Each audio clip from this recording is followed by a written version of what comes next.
kids in Jamaica. I went on a mission trip to Jamaica in July with my mama. So today I'll be telling you all about when I decided to go, how I raised the money, and a couple of the stories that I got while I was there. 2 years ago, our church was sending out a mission trip to Jamaica. And I kind of wanted to go. I tried a little bit. I had a lemonade stand, got $50, and then kind of gave up.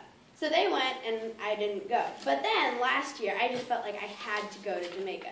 So I went to my mama and said, Mama, we need to go to Jamaica. And she said, honey, I don't think so. I don't think we'll go. And I said, and I kept nagging and nagging until finally one day she said, if you can raise the money for both of us, we can go. But for both of us to go, I had to raise $3,000, which is a lot of money for me. So I thought and thought and thought until a light bulb went off in my head. I thought, why not sell chocolate roses that I make myself?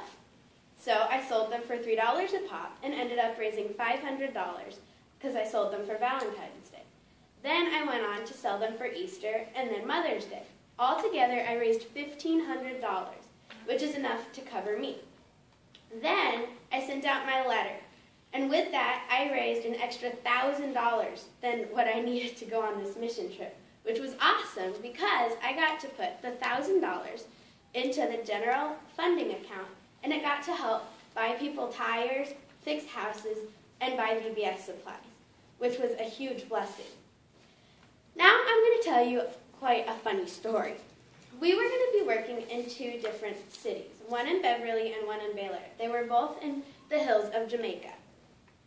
In Beverly, we went to a church service on Sunday, and they announced that there was going to be a huge feast with 10 churches coming to celebrate some fast they'd been having.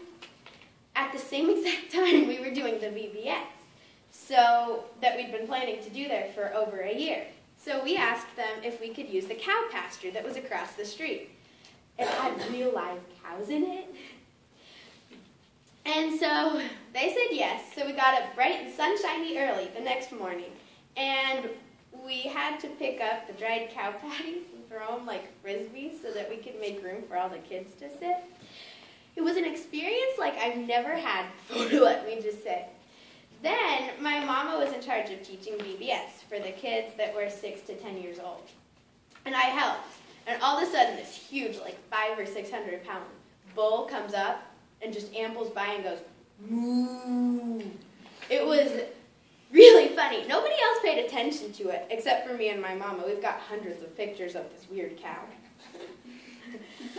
So we definitely had our fair share of funny stories, but we also had a lot of really, really sad stories. One of them was about a woman named Deetra. In Jamaica, the government can take away your house, your home, your food, and all of your money by just snapping their fingers. Sometimes they'll be nice enough to give you a plot of land somewhere else, but sometimes they aren't. Luckily for this girl, Deetra, they had been nice enough to give her a plot of land. It was on top of a mountain in the middle of nowhere. It took us 20 minutes to drive up this mountain, and then we had to hike for 15 minutes in order to get to her house. The men had been fixing her house because it was about the size of my room, which is like 10 by 12 feet. And she had at least 12 people living in it. She lived in it. She had 2 kids, a daughter and a son. Her daughter had 4 or 5 kids, one of which was a preemie and only weighed 6 pounds at the time, and it was 3 months old, which was really sad because in Jamaica, their hospitals suck, let me just say. You die from the flu there. Deetra herself was very sick, though. She had HIV, which if you don't know can turn into AIDS and basically means you're knocking on death's doorstep. So we were very glad we were able to help her. Another sad story is about a little girl, Khadijah, who was 5 years old at the time and had a special needs sister who got picked on relentlessly. On Friday, it was our last day doing VBS. It was so sad I cried all day long because I didn't want to have to say goodbye to all these kids. But I'd made Khadijah promise that she was going to come to the goodbye concert that the Beverly Church was holding for us. And she came true to that promise. She ended up being the first person there, and that night it was like storming, like a storm you've never seen in California. There was lightning cracking in the sky and thunder everywhere. It was kind of scary. Anyway, Khadijah was there, and I ran up to her, and I picked her up and put her in my lap the whole time. But she kept whispering, "Ashley, I hungry, I hungry." And then she started speaking in patois, which, if you don't know, is a French and African language. It's kind of combined. It sounds kind of cool, actually. I don't understand it, though. So she started speaking in patois to the girl that was sitting right next to me. The girl then translated for me, and she said that Khadijah hadn't eaten in at least a day, which just cracked my heart into two pieces. And so there was this girl who came on the mission trip with us, who I called Mary Poppins because she pulled everything that we needed out of her bag.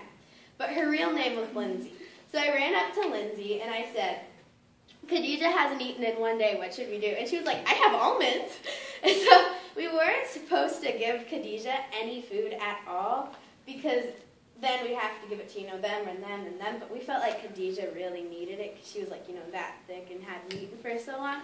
So we snuck her outside with this other little girl, and we gave her the food. And then we gave her the food, and then gave her some water, and then she came back, and she was so happy, and I asked for a hug, but she was like, "What's that?" Because some of the kids in Jamaica have never gotten a hug before, and that just broke my heart. All this is to say that I think everybody who lives in California is kind of trapped in like a California bubble where there's not that much poverty. So I think all of us should go on a mission trip and see this, or get off our butts and go and serve for Jesus. So thank you for listening.